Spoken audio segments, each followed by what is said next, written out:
I always thought the worst thing a person could do was stop loving you. I was wrong. The worst thing is pretending they do, right until the moment they leave you to die under the sun. My name is Margaret. I'm 67, a widow, a mother of 3. And for the past year, I had been living in the guest bedroom of my youngest son's house in Nevada. After Harold died, I sold our home. My kids offered options. My daughter was in Ohio and said she didn't have enough space. My oldest son, Thomas, travels too much. That left Daniel, my baby. He insisted I move in. You'll have your own room. Candace is on board too, he said. I believed him. Hold on a moment before we move forward. Let us know where in the world you're watching from. And if you're loving these stories, don't forget to hit subscribe. Tomorrow's episode is going to be absolutely mind-blowing. At first, things were fine. I cooked dinner, helped clean, and mostly stayed out of their way.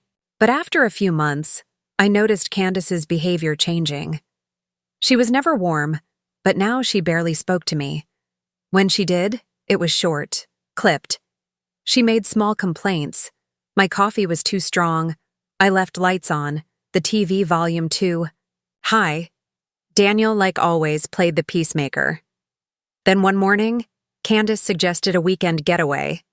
Just the 3 of us. We'll take you out to Red Rock Canyon, she said.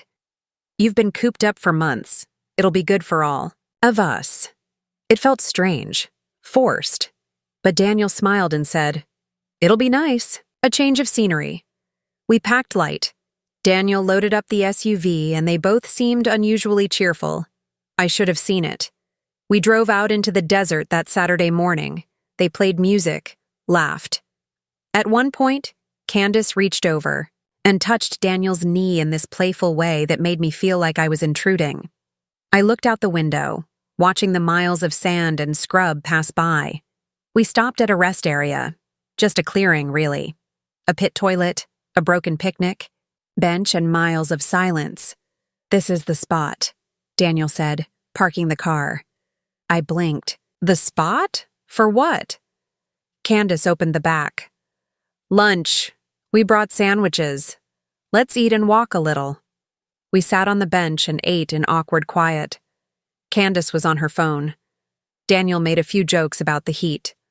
After we ate, I got up to stretch my legs, and Daniel said he forgot the water bottles in the car. I'll be right back, he said. Candace stood too. I'll go with him. They walked off together toward the car parked just beyond a ridge. I waited. 10 minutes, then 20. I walked toward where I last saw them, but the SUV was gone. At first, I thought they were playing a joke, that Daniel would come back grinning, holding 2 bottles of water, and say something like, You're not mad, are you? He didn't. I screamed his name, walked in circles, checked the only road nearby. Empty. I had no phone. They took it. My purse was in the car. No shade, no water. The panic didn't come all at once. It was slow, numbing. I kept telling myself there had to be a mistake. Maybe something happened. Maybe they were in an accident. Maybe this was all a misunderstanding. By the time I accepted it wasn't, I could barely stand. The sun was high, the heat unbearable. My mouth was dry, my legs shook. I kept walking, knowing full well I didn't know where I was going. A road, a car, anything. I saw a dark shape moving in the distance. I waved both arms, stumbling forward. It was a truck. Man pulled over, rolled the window down, looked me over. I must have looked like a ghost. Red face, hair soaked in sweat, eyes wide from fear and confusion. He got out, gave me water, helped me into his cab, and called for help. At the hospital, the doctor said I was severely dehydrated and had early-stage heat stroke. The nurse said if I had been out there another hour, I might not have made it. They asked who left me out there. I told them, my son and his wife. They looked at each other. At me. With that careful expression people wear when they think you're confused. The social worker called Daniel. He showed up the next morning in a clean shirt and pressed jeans, acting like a worried son. He hugged me. She wandered off. We were freaking out. We thought she had her phone. He lied. Smoothly. Effortlessly. Candace didn't come. He told the staff I'd been having memory problems, that I was confused sometimes, and might benefit from a few days in assisted. Kare. He had the documents already signed. The next thing I knew, I was transferred to a long-term care facility. Not a terrible one. Clean. But not mine. That's where I've been for the past 6 weeks. He visits once, brings flowers, says all the right things to the nurses. I know the truth, and I will make sure Candace regrets it for the rest of her life. The care home was quiet, always quiet. The kind of place where time feels slow and people speak to you like you might break. I didn't belong there. I knew that from the first morning I woke up and saw the plastic wristband with my name on it, like I was a patient, or worse, someone who couldn't make decisions for herself. I asked to speak with someone about leaving. The nurse smiled gently and said, "You're here voluntarily, Margaret, but there's paperwork in place. Your son has power of attorney." Power of attorney. My hands went cold when I heard that. I never signed over anything. Not willingly. Daniel must have filed documents while I was still recovering in the hospital. Maybe he forged my signature. Maybe he used something I signed months ago when he told me it was for insurance purposes. It didn't matter how he did it yet. What mattered was, he had legal control. Over me.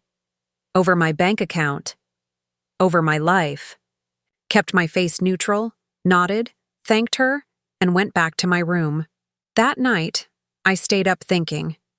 Daniel had abandoned me in the desert. Candace planned it. She hated me from the beginning.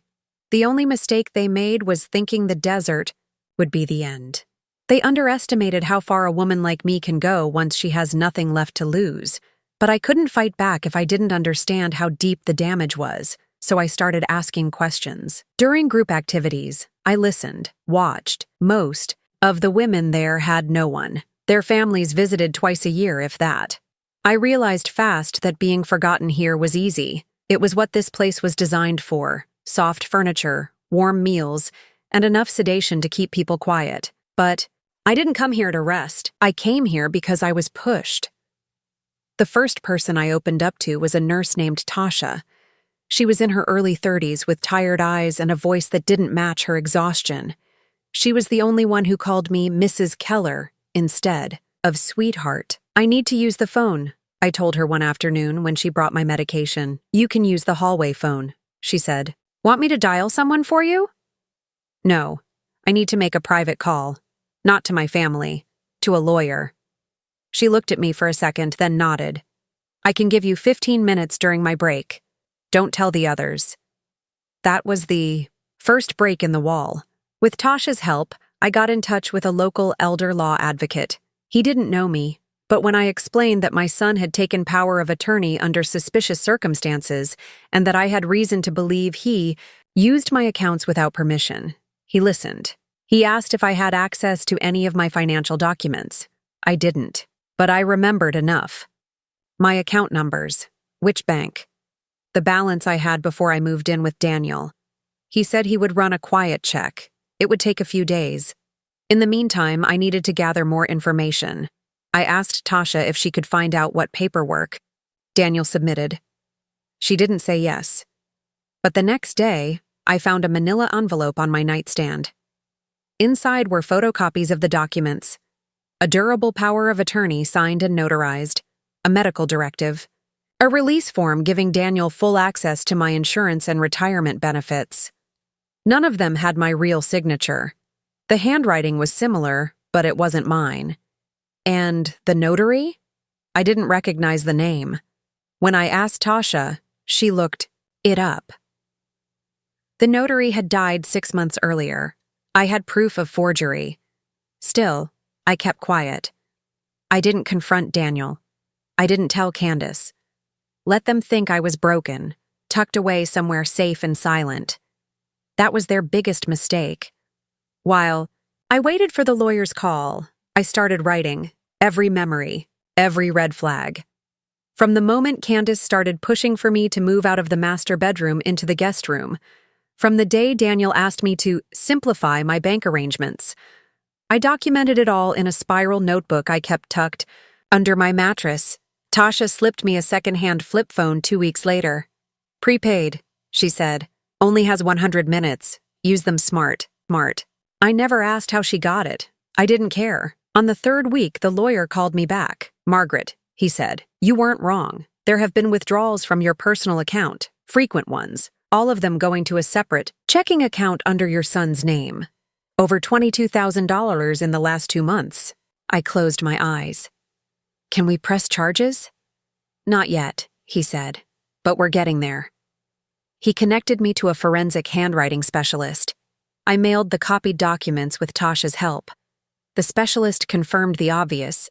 My signature had been traced. Poorly. Legally, that mattered. The wheels were in motion. At the same time, Tasha told me something that sent another chill down my spine. She overheard Candace talking on the phone with a real estate agent. She mentioned, "Putting your old house on the market," Tasha said. The deed was transferred to Daniel. She said it'll fund their vacation property in Arizona.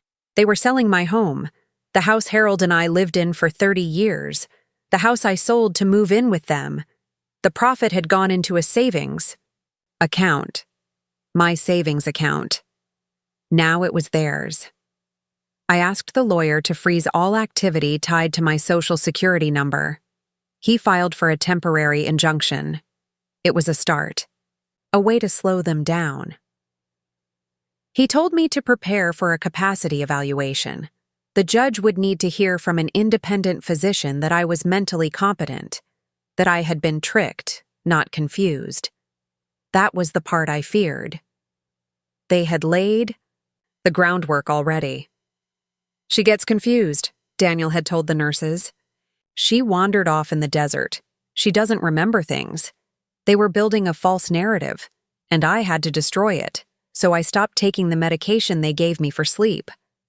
I stayed alert, took notes on everything, and when the court-appointed psychiatrist came to visit, I was ready.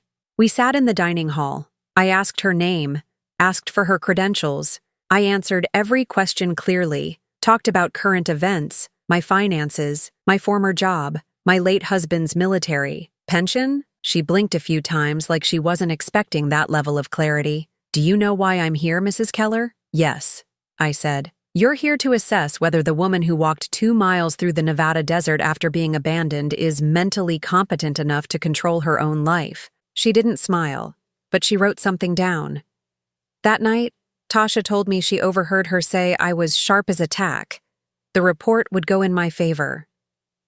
A hearing was scheduled 2 weeks later. My lawyer arranged for remote testimony. I would appear by video. He would be in court with the documentation. I wore a simple navy blouse and combed my hair back. Candace was present. So was Daniel. When the judge asked if I had anything to say, I looked directly into the camera. My son abandoned me in the desert, I said. His wife planned it. He forged my signature. He took my house, my money, and put me in this place, hoping I'd fade away quietly. The judge looked at the documents, at the report, at my son, who avoided eye contact. 10 minutes later, the judge suspended the power of attorney and ordered a full investigation into the financial records. Daniel didn't speak. Candace just stared. I didn't smile. I just waited. Because I wasn't finished. The court's decision to suspend Daniel's power of attorney was just the beginning. I knew that, so did my lawyer. Winning that motion didn't give me my life back. It only stopped them from draining what was left of it. It gave me time. And time was exactly what I needed to turn their lies into consequences. Daniel didn't contact me after the hearing.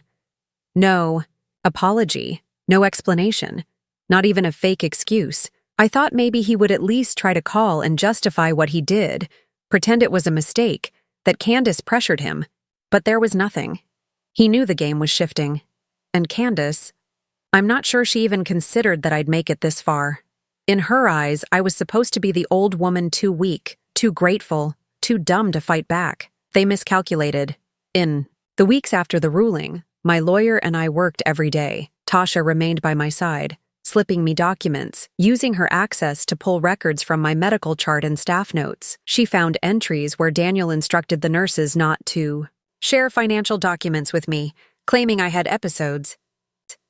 She found an unsigned incident report filed by a staff member who said, "I wandered off from a lunch table confused." That never happened. It was manufactured. We compiled everything. I filed for the restoration of full legal autonomy. I also filed a petition to have all property transfers involving Daniel and my accounts reviewed.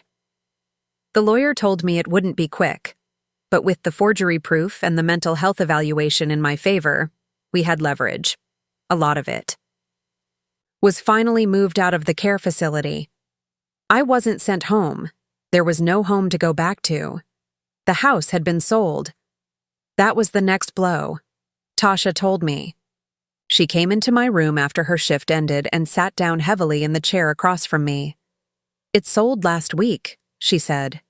"Cash buyer. The closing documents are signed." I nodded slowly, keeping my hands still. "How much?" "For $18,000. The last time I saw the deed, the house was still in my name, but Daniel had transferred ownership 3 months ago, using the forged documents we now had copies of. The sale had gone through under the pretense that he was acting on my behalf. My lawyer filed an emergency motion to block the funds from being disbursed. We submitted everything: the faked power of attorney, the notary's death certificate, the video of my court appearance, the bank statements, and my declaration. 2 days later, the court froze the proceeds from the home sale. That money was the last thing keeping Daniel and Candace from losing everything they had built off my back. They panicked. Daniel showed up at the temporary apartment the Elder Law Foundation arranged for me. He hadn't spoken to me in almost 2 months. He knocked like someone who didn't expect an answer.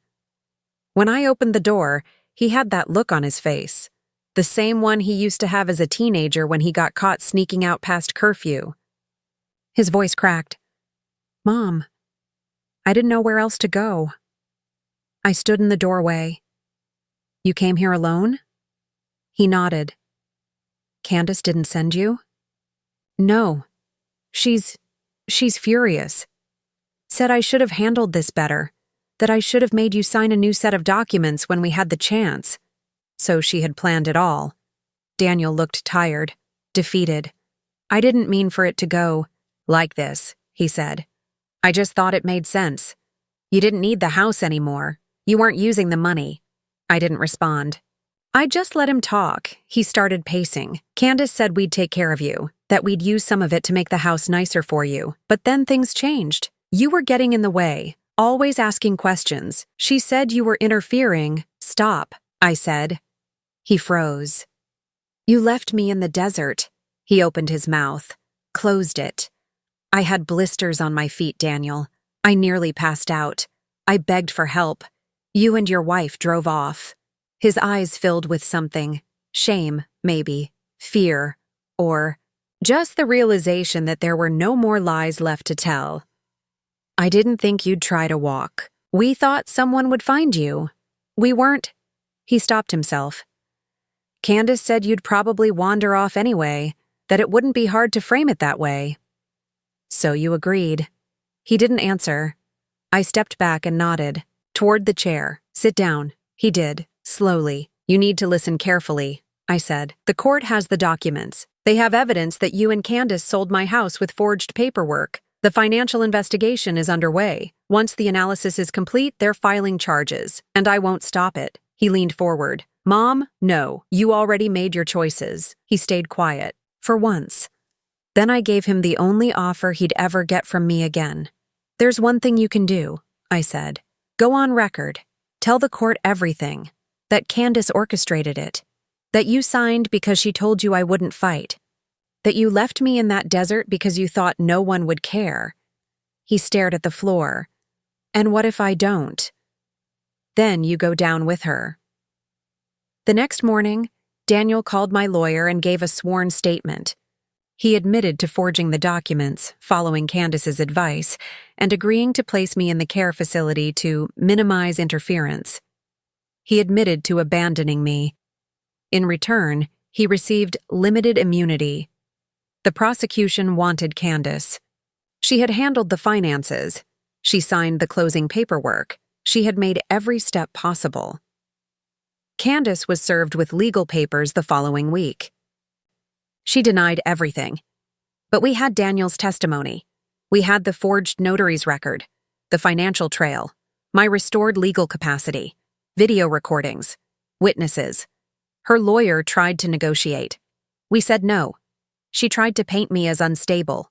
We submitted my psychiatric evaluation. She claimed Daniel was lying. We submitted their text messages, including one that said, "She's old and confused. Leave her there. It'll be easier this way." The DA offered a plea deal. She refused, so we went to court. And that's where I saw her face break for the first time. In the courtroom, when the judge read the charges: elder abuse, financial fraud, intentional abandonment. I didn't cry. I didn't shake. I just sat still and watched her world fall apart. It wasn't revenge. Not yet. It was justice. But I wasn't finished. The trial took 6 days. The courtroom wasn't large, but it felt cold in a way I couldn't quite explain. Each day, I sat at the same table beside my lawyer. Candace sat across from me, her posture stiff, face unreadable, at least at first, but you could see it start to crack by day 3. Her mouth tightened. Her eyes darted when Daniel took the stand. He didn't look at her once. Daniel testified that Candace had planned every move from the beginning, that she suggested moving me in, not to help me, but to keep an eye on the money, that she was the one who convinced him to prepare early by drafting legal control papers without my knowledge, that she handled the house sale herself, met with the realtors, signed the closing documents using my forged signature, and directed the proceeds into a joint account she created with Daniel just a month prior. Most damning was the recording. Tasha, months earlier, had captured Candace on a phone call in the hallway of the care home, bragging about handling the situation with the old woman. In the recording, she says, "Once she's out of the way, we'll have full access." Daniel's, "Too soft. I had to push him. It played in court. You could have heard a pin drop." Candace's lawyer looked like he aged 10 years over the course of those 6 days. By the final day, he was no longer arguing innocence. He was arguing for leniency. The judge didn't flinch. Candace was found guilty of elder abuse, fraud, and criminal conspiracy. The sentencing hearing was scheduled for a month later. She was remanded into custody immediately. She didn't even look back at Daniel when they took her away. After the verdict, the prosecutor shook my hand and said something about resilience. My lawyer said he'd never seen a case turn that fast once the court saw the documents. Tasha cried when she called me that night. She said it was the first time she felt like someone actually listened. But the truth is, I didn't feel anything. For a while, not relief, not triumph, just exhaustion. I moved into a small one-bedroom apartment near the edge of town, modest, quiet. With the funds recovered from the house sale, now fully returned to me by court order, I was financially secure. Again. But nothing felt the same. I hadn't just lost a house. I had lost my son. Or maybe I finally saw him for who he really was. Daniel didn't disappear after the trial. He sent a letter, 2 pages, handwritten. I read it once, folded it in half, and placed it in a drawer. He apologized, said he never wanted things to go that far, said he thought he was helping me at first, that he was sorry for what he let happen. He didn't ask to see me, and I didn't ask him to try. The sentencing hearing came and went. Candace was given 5 years, with the possibility of parole after 3. She showed no emotion when the sentence was read. No one came to speak on her behalf. No letters of support. Not even Daniel. I didn't speak either. I didn't need to. Let the facts speak now. The aftermath brought changes I didn't expect. The home I once shared with Harold was gone, but I found myself returning to routines that brought me comfort. I started baking again, reading every morning. I rejoined the local church where I hadn't set foot in years, and I started volunteering at a senior center, not because I needed to fill time, but because I met too many people like me. People who were used, forgotten, moved like chess pieces by family members who saw them as burdens or wallets. One afternoon, a woman named Doris came up to me during a group activity. You're Margaret Keller, right? From the case on the news? I paused. I am. She nodded slowly. Good. You made them listen. It gives the rest of us some hope. I didn't know what to say, but something shifted in me that day. The silence I had been living in started to break. The district attorney's office invited me to speak at a local panel on elder fraud 2 months later. I agreed, reluctantly. When I walked into the event, I didn't recognize anyone. I sat on the edge of the stage while a moderator asked me questions. I told the truth. Not just about the fraud, but about the betrayal, the humiliation, the way it felt to be left alone in the desert by someone who used to hold my hand when he was scared at night. People listened. Afterward, a few came up to shake my hand. One woman said, "Your story saved my mother." I recognized the signs. That night, I went home and slept without interruption for the first time in months. One day, I got a phone call from Daniel. I didn't answer. He left a message. "I just wanted to say I understand if you never want to speak to me again. I'm trying to get help. I'm not asking for anything. I just wanted you to know that." I didn't call back, but I didn't delete the message either. I wasn't ready to forgive, and I didn't know if I ever would. But I wasn't angry anymore. Anger is heavy, and I'd carried enough. The hardest part was accepting the truth. Sometimes the people who are supposed to protect you will be the ones who try to erase you, and there's no fixing that. There's only surviving it. Still, life started to become mine again. I hosted a dinner for 2 friends I met at the center.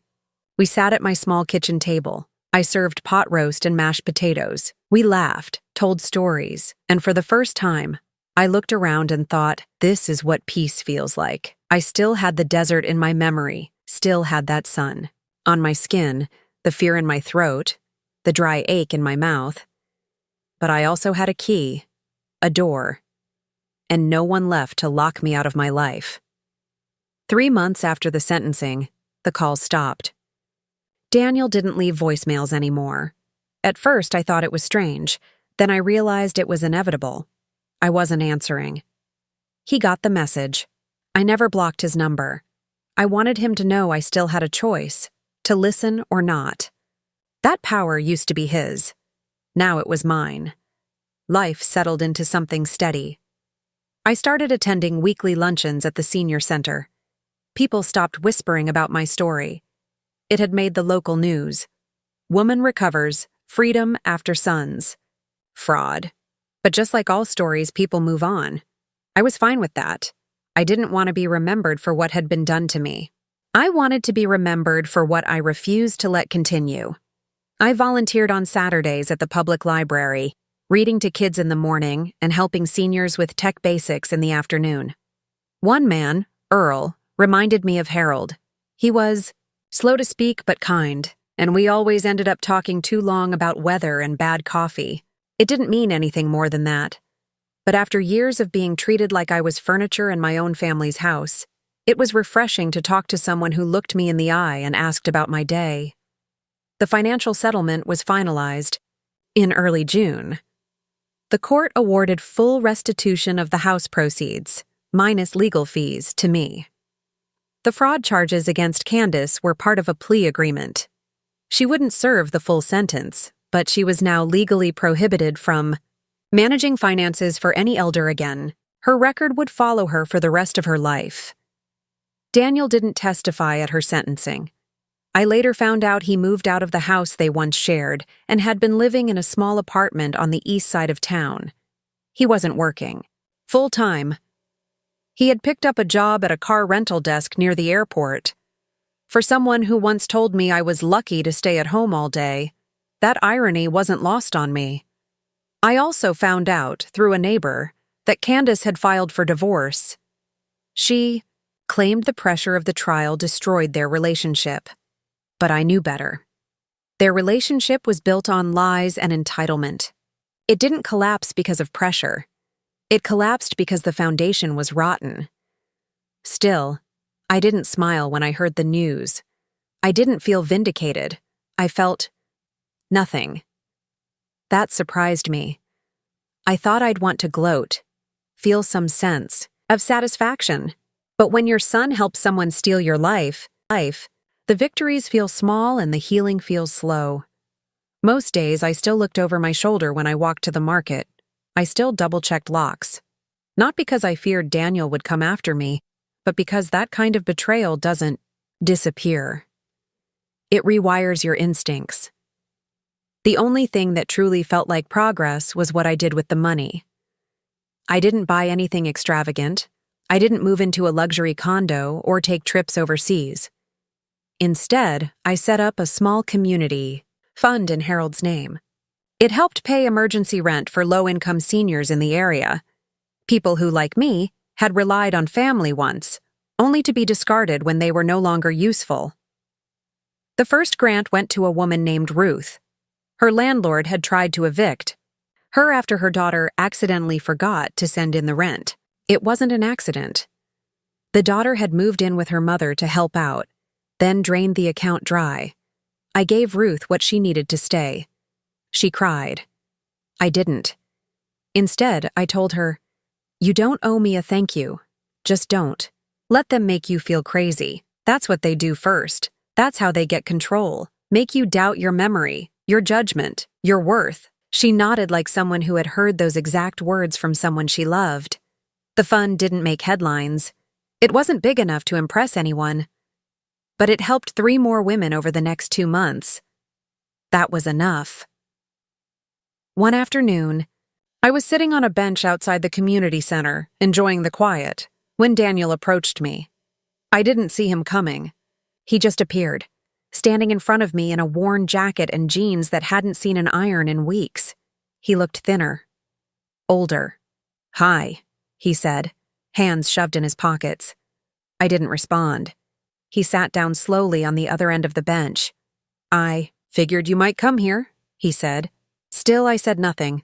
"I don't expect you to talk to me. I needed to see you once." I turned my head slightly. "To see what?" I asked. He swallowed. "To see what it looks like when someone walks away from me and doesn't come back." I waited. He glanced at the sidewalk. "I know I don't deserve to be forgiven. I've started seeing someone, a counselor. They told me to write letters. I wrote one for you every week. I didn't send them. I shifted my weight. I lost everything," he said. "Candace, the house, my job, my friends. Everyone thinks I'm garbage. You left me to die in the desert," I said, flat. "They're not wrong." He nodded. "I know." Silence. "I'll go," he said finally. "I didn't mean to make this harder. I just wanted you to know I'm trying." I didn't stop him when he stood, but I said one thing before he left. "You didn't lose everything, Daniel. You gave it away." He paused, looked back. "And I'm not going to help you get it back." He didn't argue. He walked off slowly, hands still in his pockets, shoulders sagging. I sat there for another 10 minutes, didn't cry, didn't shake, just breathed. I didn't need Daniel to understand what he did. I didn't need an apology printed in gold ink. I needed distance. Space between me and the people who saw me as disposable. And that's what I had.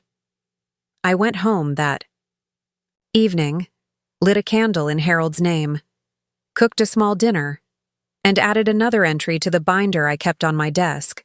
1 page per person helped by the fund. 1 line each. Ruth, $850. Rent covered, still living alone, no longer taking. Calls from daughter, Paula, $600, gas and utilities restored. Moved into new senior apartment. Each line was a reminder that I wasn't useless. I wasn't a burden. I was the one helping people rebuild, not Daniel, not Candace, me. They thought they'd left me behind. They didn't realize I was just getting started. Exactly 1 year after they left me in the desert, I got a letter in the mail with no return address. Inside was a wedding photo. Daniel and Candace, standing under a white arch, smiles stretched wide. I recognized the date in the corner. It was 2 weeks before they sold my house. Tucked into the envelope was a note, scribbled in blue pen. "You should have seen this before. Thought you might want to remember when everything still felt normal." Daniel, I put the photo on the counter. Then I tore it in half and dropped it in the trash. That was the final thing I needed to see. Not because I missed them. Not because I cared to remember what once felt normal. But because that picture reminded me of the story I'd been telling myself for too long. That Daniel had been led astray, that Candace manipulated him, that my son had somehow been a victim too. He wasn't. He smiled in that photo. He looked proud, confident, married, yes, but also complicit. That moment was his, and he shared it with someone who would soon steal everything from me. He was never dragged into anything. He walked in willingly. I had spent the year rebuilding. I didn't rush. I didn't replace what I'd lost with new people, new things, or false hope. I didn't try to pretend everything was okay. I started slow. I went to therapy once a week. I set goals. I organized my finances. I volunteered. I showed up where I could do good, not where I needed to prove I was still valuable. I became a board advisor to the county's Elder Safety Task Force. They reached out after hearing about my case. At the first meeting, the chair asked if I had anything to say. I looked around the table and said one sentence. Stop assuming silence means consent. Everyone nodded. Some avoided my eyes. I didn't care. I didn't come to be liked. I came to keep this from happening to someone else. The fund I set up grew. We reached 12 recipients by fall. By winter, 22. Some of the letters I received shook me. Stories of caregivers stealing pensions, sons forging checks, granddaughters taking out credit cards in their grandmother's name. It didn't matter what the details were. The pattern was always the same. People trusted. People got used. And when they spoke up, no one listened. I listened. Each time a case was resolved, I updated the binder on my desk. One name, one sentence. Sometimes that's all it took to feel like the scale had moved a little in the right direction. I moved into a townhouse in a quiet neighborhood. No stairs, no yard to manage. Just enough space to feel in control. I kept the curtains simple, the furniture clean. My name was on the deed. No one else. Just mine. In the hallway was one framed photo. Me and Harold, back when we bought our first home in '79. He was in a short-sleeved button-up, squinting into the sun. I had my arms crossed, grinning like I had something to prove. I did back then. And maybe I still do. In March, I got a phone call from a number I didn't recognize. I almost didn't pick up, but something told me to. "Mrs. Keller?" the voice asked. "Yes. This is Officer Benton from the Nevada Division of Corrections. I'm calling to inform you that Candace Parker has been granted early release due to good behavior." I didn't say anything. She is scheduled to be released in 60 days. Part of our process is notifying victims, so they can take any necessary precautions or request limitations on contact. "I don't need anything," I said. "Just note that she has no reason to ever contact me again." He paused. "Understood. Would you like to be notified once she's actually out?" "No." I hung up. 2 months later, I saw her. I was walking through the grocery store, same one I always go to, when I turned the corner near the canned goods and saw her standing there, sleeves rolled up, basket in hand, staring at the price tags like it mattered.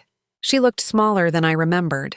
Not frail, just reduced, like a person with fewer options. Her roots were grown out. Her makeup was gone. The ring she once flaunted was missing. Her cart had ramen and boxed rice. I froze. She turned, saw me. Eyes wide for a second, like someone hit a nerve. Then she looked down, back at her cart, said nothing. She started to walk past me, slow, careful, like I might say something. I didn't. I stepped aside, let her pass. And just before she turned the next aisle, she looked over her shoulder. Not a word, no apology, no excuse, just a quiet understanding. She didn't win. A week later, I called my lawyer and had him send a formal letter to her parole officer. No contact. Order filed. Not because I thought she would try, but because I didn't want her thinking she could. Daniel never showed up again. Not at my door. Not on the phone. Not in passing. I imagine he's out there, somewhere. Living quietly, maybe with someone new, maybe alone. I don't check. I don't follow him online. I don't ask about him when I hear whispers from people we used to know. I'm done looking over my shoulder. Instead, I look ahead. At 68, I'm not trying to rebuild everything. I don't need to prove I can recover what I lost. I just need to keep moving forward. Every day that I open my front door and know that no one can take it from me again, that's enough. Every morning that I make coffee and don't have to hear Candace's voice telling me how I've done it wrong, that's enough. Every time. I sit down at the community center with a woman like Ruth or Clara or Dolores and help them call their banks, set up fraud alerts, or cancel the autopay someone else set up in their name. That's more than enough. I didn't get justice from a courtroom alone. I got it when I made sure they couldn't do it again. Not to me, not to anyone else.